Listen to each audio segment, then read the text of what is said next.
All right, so Congressman Schock was on the floor voting earlier in the program, and but he has agreed to join us just a touch late, and he joins us this morning on the morning meeting. And Congressman Aaron Schock, good morning to you.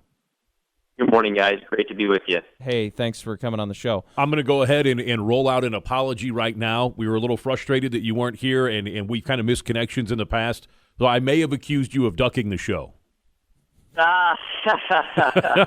Well, unlike the IRS, I've shown up and I'm prepared to answer questions. Well, that's a start. I don't know if they're going to come through.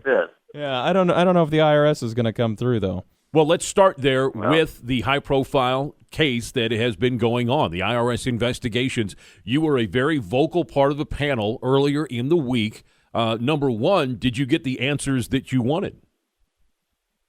Well, this week we heard from the victims of the IRS, and we certainly got the answers, which were a couple of things. Number one, we got the names of people who were asking the illegal questions of them. We got the names of the different employees in not only the Cincinnati office, but also in the Pacific Coast region, and we confirmed our suspicions that this was not just an isolated incident with just a few agents in Cincinnati. It's much more pervasive. It extends to all of the regional offices across the country.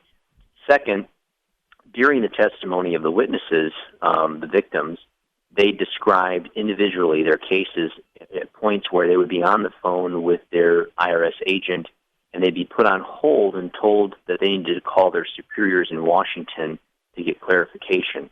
So a clear distinction and affirmation of our worst suspicions, which are that these were directed by Washington, that this targeting was not just a standalone play call made in a Cincinnati office, but actually there were people here in Washington, D.C.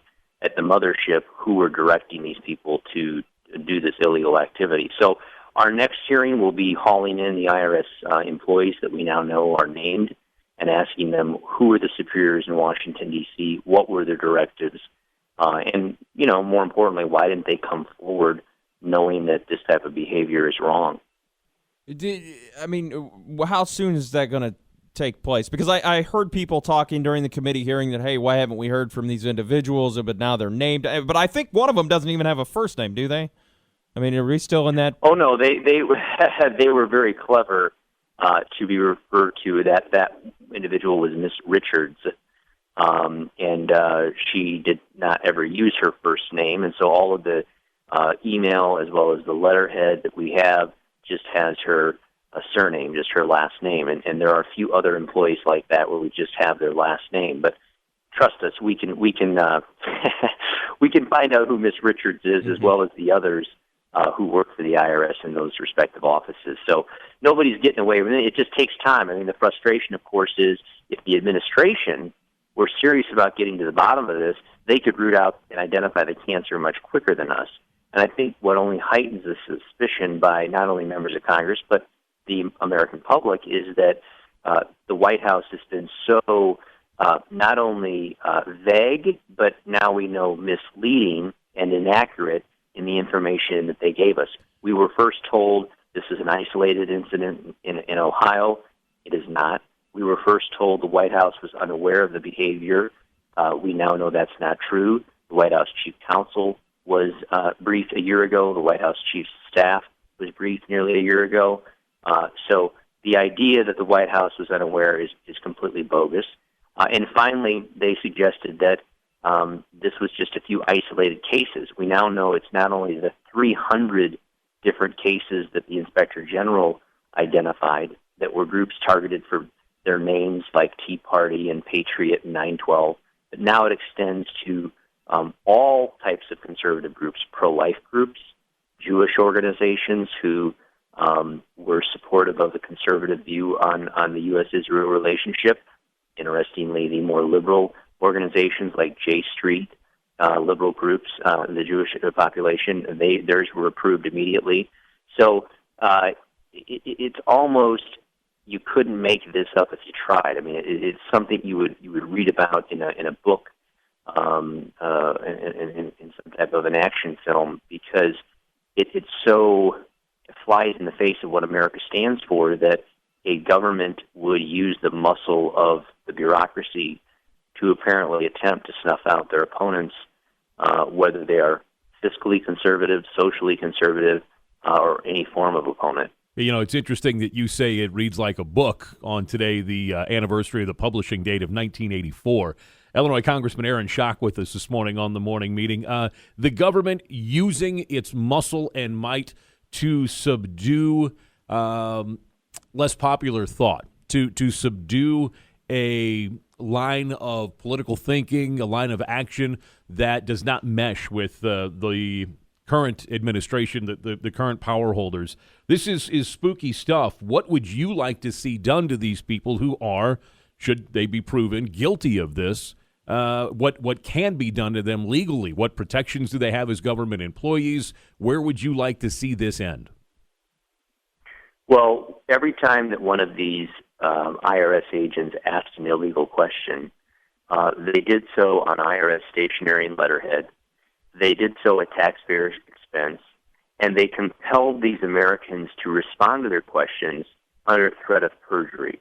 Every one of these letters from the IRS agents to these conservative groups said, the answers to our questions are required for your 501c3 or 501c4 application, and the information you provide to us is under oath, and any misinformation will be considered perjury. So they were using every weapon that they have in their arsenal to force these individuals to comply. And the fact that they were doing something that's illegal under the badge of an IRS agent, I mean, these are not just, Department of Agriculture employees. If you've ever been audited by the IRS, they don't call you up and say, hey, can we schedule an appointment? They show up at your door with an IRS agent badge, and they get immediate access to your accounting if you're a business, your bookwork if you're an individual, and you have to turn the stuff over. And if you've screwed up, there's little room for error, a little apology taken, there's a penalty. So what do I think needs to happen? No different than if someone else who commits a felony, who commits a violation of law, they're prosecuted to the fullest extent of the law. And right now, nobody has been held accountable. The director of the tax-exempt status has been promoted to the implementation of Obamacare. The commissioner who misled Congress for the last 2 years has retired in full pay and full benefits. Lois Lerner, who clearly was a part of this illegal activity, is on paid administrative leave. This is not accountability, and the American people deserve better than that. And if we're going to set the tone and cut out the cancer within the organization, people need to be prosecuted, and the example needs to be set. Well, and I mean, this seems to go further because you've got the IRS embroiled now in multiple scandals. If you go back to some of the questionable spending and things like that they've taken on, you've got some more employees that have either been fired or put on administrative leave and things like that. I mean, this, if nothing else says we need tax reform, I think this is it. Yeah, absolutely. Well, a 70,000-page tax code that is only more complicated and more costly to comply with, and only gives the IRS more ability to get into your life and your business is a bad thing. And if ever there was a reason to simplify the code and make it easier for people to comply with their tax policy in America, it would be now. So I would hope that we would use this opportunity to push for comprehensive tax reform and overhaul the tax code. So we'll see. Illinois Congressman Aaron Schock with us on the morning meeting this morning. Congressman, your hearing compared to other fare that airs on C-SPAN was absolutely riveting. But in the large scheme of things, it's often an opportunity for those that are on the panel as well as those that are in front of the panel to get an opinion just on the record. I thought you did a great job of leading and asking tough questions during that. Were you disappointed with the other missed opportunities it seems your fellow panel members let go by the board? Because for those who are of the Democratic persuasion, let's say, it seemed like an opportunity to come out against government corruption, and what I heard was a pass being given, or at worst, talking out of both sides of their mouth Did you find that a missed opportunity by other members of your panel? Yeah, absolutely. Look, I would hope that, and I believe I would be equally outraged if these were liberal groups being targeted by a Republican administration. The fact of the matter is, there should be no equivocation. There should be no question in any American's mind about what happened. If we now know that the IRS singled out groups who had conservative beliefs and groups who had liberal beliefs were expedited. They were approved. Organizations like Organizing for Action, the president's political arm, their 501c4 status was approved in 30 days. Okay, so and it's raised tens of millions of dollars since it's been approved.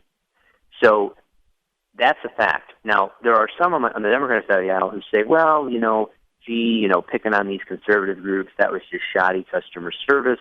I don't really think that's discrimination.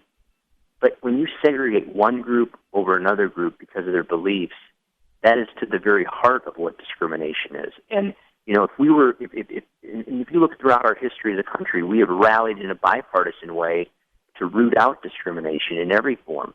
And certainly, if this was Jewish groups that were being picked on, separate from Christian groups, or Black Americans being pulled out from all white Americans, I mean, people would be outraged. They'd be saying this is clearly discrimination. But because it's conservative groups being discriminated against and not liberal groups, unfortunately, the partisan behavior out here in D.C. has been such that Democrats say, well, perhaps these people deserve the behavior they got. Jim McDermott, who's on the panel with me, a congressman from California, said, you guys were asking for this type of interrogation simply by applying, which is completely outrageous, again, considering the double standard that the liberal groups were not asked the same questions, and the liberal groups were approved in many cases within 30 days.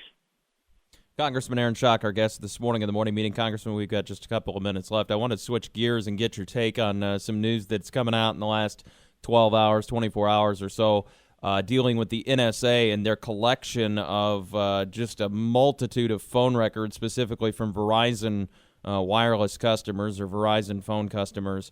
Regardless of any suspicions of anything, have you heard anything about this, the administration with a secret order to collect all of these phone records?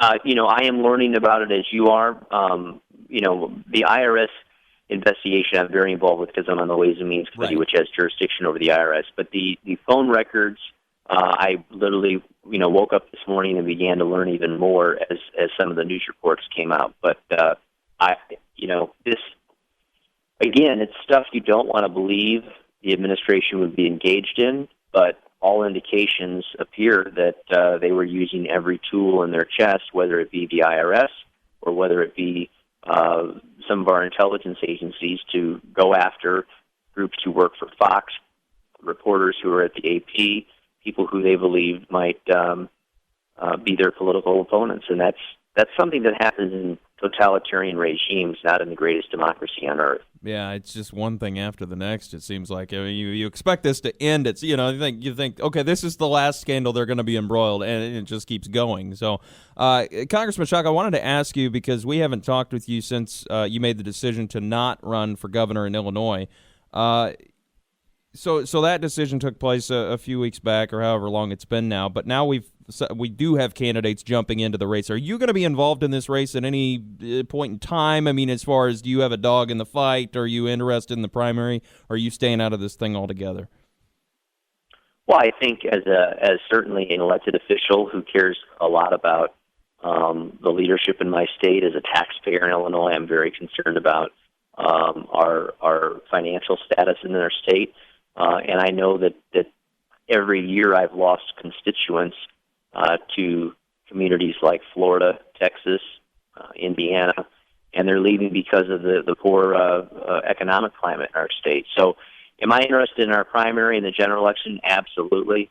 I'm going to be watching it just like every other voter. At this point, I haven't really picked a candidate, but I've been religious about voting in a Republican primary, so at some point I'll have to decide who I'm going to support. But I'm going to watch the candidates perform, and I haven't ruled out making a public endorsement of a candidate, but at this point I don't have a favorite in the race. All right. Congressman Aaron Schock, we appreciate your time this morning. Thanks for coming on the program. Thanks for joining us.